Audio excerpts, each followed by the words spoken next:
Como é que nasceu o nome Ultraje a Rigor? Então, o Traje a Rigor, a gente fazia cover dos Beatles, mas a gente não tinha internet, não tinha livrinho com as músicas e tal. A gente tinha que ouvir e tirar. E era difícil, né? Do long play, tirar e tal. Então, às vezes a gente chutava a letra e a gente também tocava um pouco mais pesado já por influência dos anos 70, Black Sabbath, Deep Purple, essas coisas. Então a gente queria um nome que fosse meio isso, de avacalhado, assim e tal. A gente pensou o Fim da Picada, The Shitheads, tem alguns nomes. E daí eu pensei Ultraje e estava falando com o Leoz, pô, Leoz, o que você acha de Ultraje numa festa que a gente estava tocando? Ele, Ultraje, pô, mas meio punk e tal. E o Edgar, que na época era nosso guitarrista, Edgar, do Ira, ele passou, a gente, Edgar, o que você acha aí de Ultraje? Ele falou, Ultraje é o quê? Ultraje a Rigor?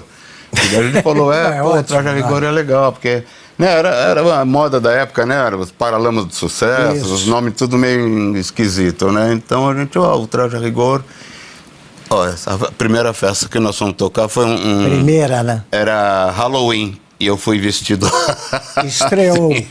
Essa era a minha fantasia. Mas enfim, daí o Traje a Rigor é legal, porque a gente avacalha, mas ao mesmo tempo a gente se leva a sério e tal, então ficou esse nome. Então o Ultraje nasceu em que ano? Esse show que eu tava com essa fantasia foi dia 31 de outubro de 81. 81. Foi uma festa de Halloween que nós topamos fazer com aquele cara que nós achamos na rua. Sei. Passou com o instrumento, aquela foto passou antes. Com o instrumento, virou integrante. Aquela foto de antes foi nosso segundo show, já num barzinho, numa história também curiosa, daqui a pouco eu conto. Mas, então foi dia 31 de outubro de 81. E o nome Ultraje a Rigor nós escolhemos, era um dia 1º de maio de 82. Essa foi a década das bandas, que chamavam bandas de garagem. Tal, isso aí. Até quando isso aconteceu? Porque eu vi uma entrevista tua recentemente e você dizia que essa época passou, não surgem novas bandas. Né? Verdade. Como é que foi essa época e o que é que mudou para que parassem de surgir bandas semelhantes à tua? Olha, a gente foi um fenômeno, né? Parece que a juventude não estava gostando muito do que estava tocando no rádio e tal, né? Era mais MPB, essas coisas. E influência também do lá de fora, das bandas inglesas, punk, essas coisas. Então começaram a surgir algumas bandas aqui. E era muito diferente, essas bandas não estavam pensando em ir para a rádio, ir para a TV. Elas estavam pensando em tocar, simplesmente. A gente se reunia na casa do Marcelo Fromer, dos Titãs, saudoso Marcelo Fromer, e a gente, olha, vai abrir uma casa aqui, vai abrir uma casa em tal lugar, quanto nós vamos cobrar para ninguém cobrar menos, uma espécie de sindicatozinho assim, né? E foi um movimento muito espontâneo.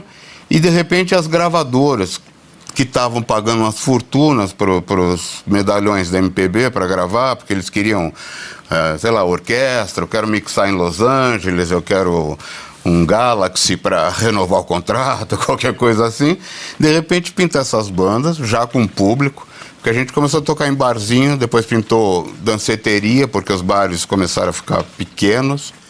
E então as gravadoras foram atrás da gente, sabe, entre 82, a gente foi contratado um ano depois quase que a gente tinha começado, sabe, não teve muita batalha, nenhum de nós foi, que eu me lembre, foi atrás de gravadora ou tal, as gravadoras vieram atrás da gente. E a explosão foi em 83? Por aí, foi um pouquinho, por aí, né? Vocês lançaram músicas como Inútil... Para nós? Sim, para vocês. O primeiro compacto foi gravado em 83, A gente explodiu mesmo em final de 84, começo de 85, E como é que foi?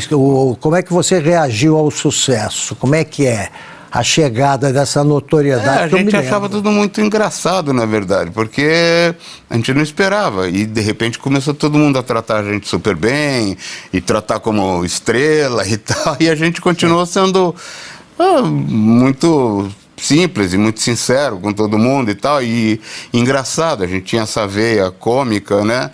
Então todo mundo queria estar com a gente. No primeiro ano que a gente estourou, a gente foi em tanto programa que nós, no fim de 85, nós falamos, olha, melhor a gente parar de ir um pouco, porque ninguém vai aguentar mais a gente.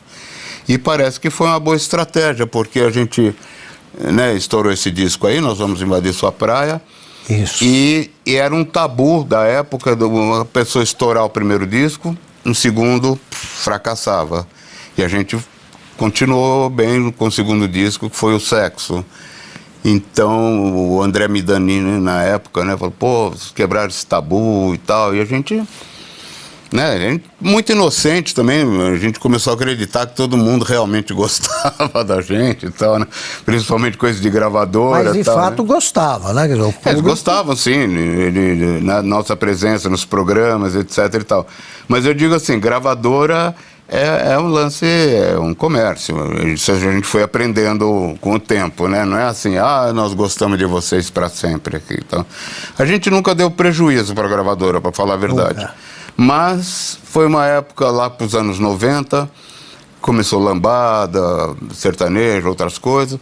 E muita gente que era divulgador, que tinha aquele ideia pragmática do sucesso. Nós vamos na rádio, a gente dá uma prancha de surf, você toca a nossa música, e quem ligar ganha uma prancha, quem ligar ganha um carro, sabe?